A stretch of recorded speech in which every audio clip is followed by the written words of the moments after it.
Hello everyone.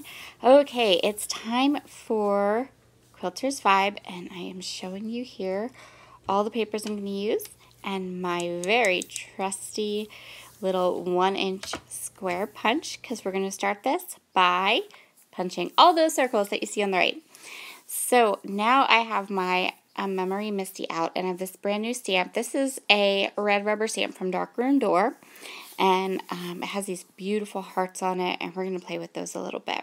I got some new crafty goodies in the mail over the weekend that I was super excited just to jump right in, because it's been a very long time since I've gotten new supplies that I picked out and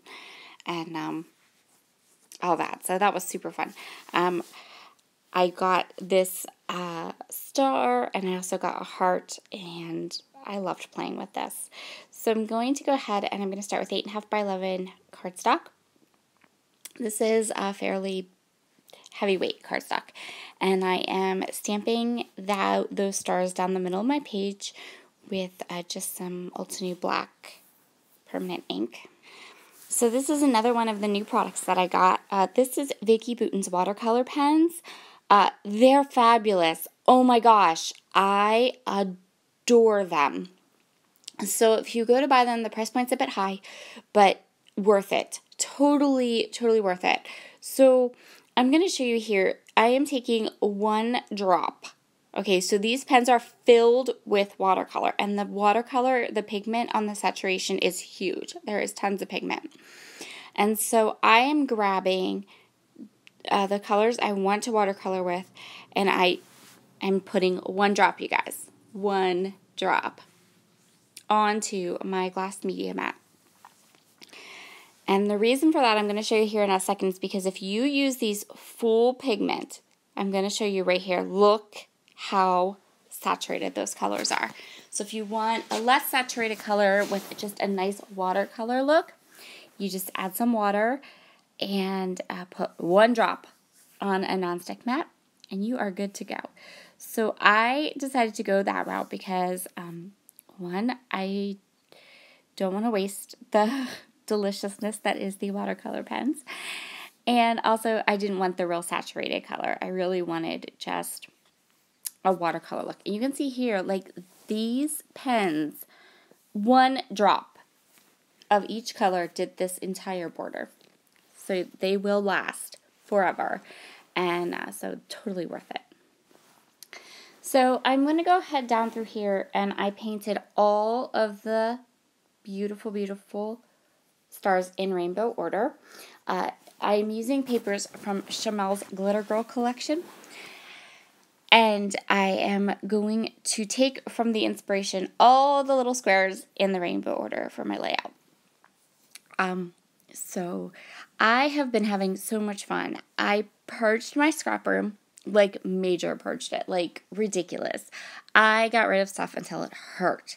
So what I did was for me, I took everything out of my scrap room, went through every single thing, and then I put stuff back in as I was like, okay, I have to keep this, put it back in the room. And so I kept doing that through all of my supplies.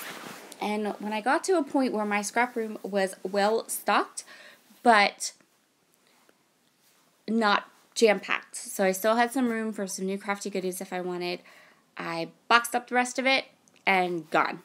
And I have to tell you, I've been having so much fun because it is allowing me the ability to rediscover the things that I love. So if you've been watching for the last couple weeks or the last week or two, you'll notice I've been pulling out some collections that are maybe a bit older.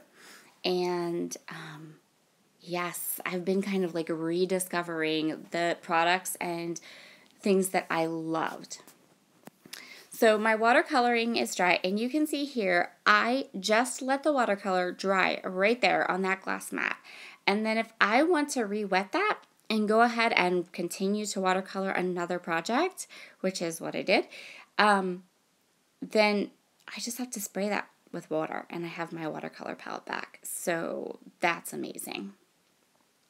Just an FYI, those watercolor pens are they have a small footprint. They do have a fairly high price point, but worth it. Totally worth it. They're an investment. They're an investment item because they're so useful. And yeah. So I just put some score tape on the back of my cardstock because it was warping a bit. I just used regular white cardstock, not watercolor paper, because when I started this layout, I wasn't necessarily planning on watercoloring. It just kind of happened. So I just put score tape down the paper, and I'm going to just adhere this to another piece of cardstock to kind of stretch it out. As I start to glue all these squares down, I feel the need to clarify that I don't have a scrapbook room. I have a scrapbook table, a scrapbook area. I've mentioned that a bunch of times, but so emptying it out and putting everything back into it was not as huge an endeavor as it might sound because of how small my scrap area is. But I have no piles on the floor, and I have space, and it's lovely. All right, so I'm going to take these squares in rainbow order, and I'm going to stagger them very much like they were in the inspiration piece. So I'm using the inspiration piece, and I'm going to go as an here. And what I'm doing is I'm going to come into a little less than halfway into the squares, or into the stars. I'm using the stars as like a stopping point for my squares and almost like a border. I felt like for a scrapbook layout, I needed that kind of stopping point or anchoring point on the page. And so I'm just going to go ahead through here, and I'm literally going to glue down squares. Which is a little bit like paint dry, watching paint dry, so we're going to fast forward through all of that. So what I did was the left side of the page is very square heavy, and they're all pushed together, kind of in the inspiration piece, and then they hit the stars, and then they kind of trickle out from there. So I didn't want to punch more squares, so what I'm doing here is I am deciding where I want my photos to be, and then I'm going to go ahead and move the squares around so that they're framing the photo, but they're not under the photo, and that I didn't have to punch more squares. So I'm just going to go and grab the rest of my Glitter Girl full-size papers now, and I'm going to pick the ones that I want to back my photo with. I know that I would need to back my photo to kind of make it stand out away from the other pattern going on. But I also don't want anything I kind of want just something nice and tone on tone. So I'm going to flip through here and kind of choose some patterns and back my photo. And I decide on this ombre paper that I used for some of my squares. I'm just going to go ahead and do both of my photos in that ombre paper, and then I can get to work on my title.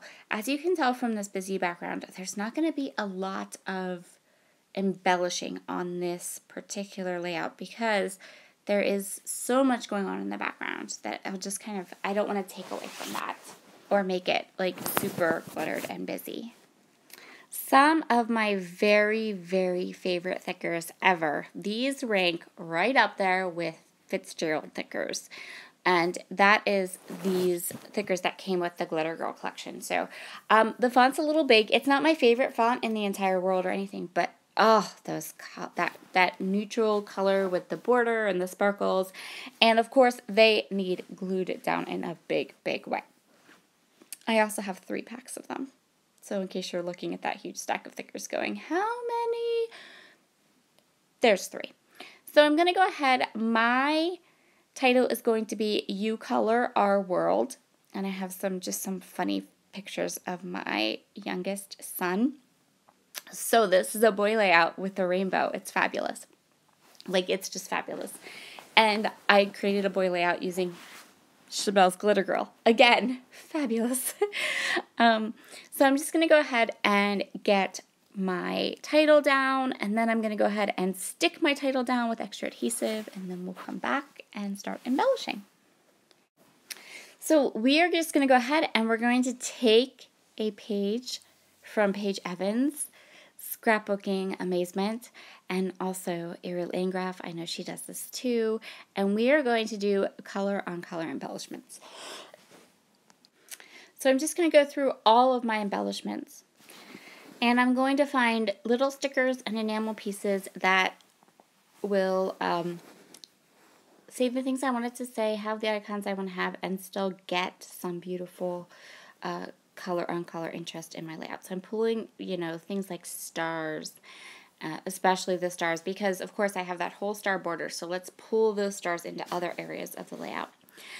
And yes, I'm keeping the Nuvo Deluxe Adhesive close to hand because, so even the sticker book in this particular collection, and this is true in Box of Crayons too, the sticker book, the stickers don't stick and need extra adhesive. Anyway, I'm really hopeful that when I get my Sparkle City, I will have lots of things that are actually sticky. When we were at Creativation, I noticed that a lot of in Sparkle City, the adhesive is different. Like it's chipboard on top of foam, which will actually stick to your pages, stuff like that. So I'm really hopeful that when I get that, I will have lots of actual sticking products, you know, stickers that should stick and all that. So I'm just going to go through here. This is like really easy and slightly tedious. I'm literally just putting tone on tone embellishments, tiny details that aren't going to take away from my background, but just enhance it. And the last thing that I'm going to do is I want to add this rainbow, and I decide that the camera is kind of but that rainbow right there really just pulls it all together. And so I'm going to go ahead and add that rainbow and maybe a few more stars. And that's going to complete this layout for today. Thank you so, so much for joining me. Be sure to head over and check out Christy and Daisy's videos using the same inspiration piece because they did absolutely amazing layouts. And we will see you back again next month with another Quilters Vibe layout. Have a wonderful day, and I'll see you all again soon. Bye!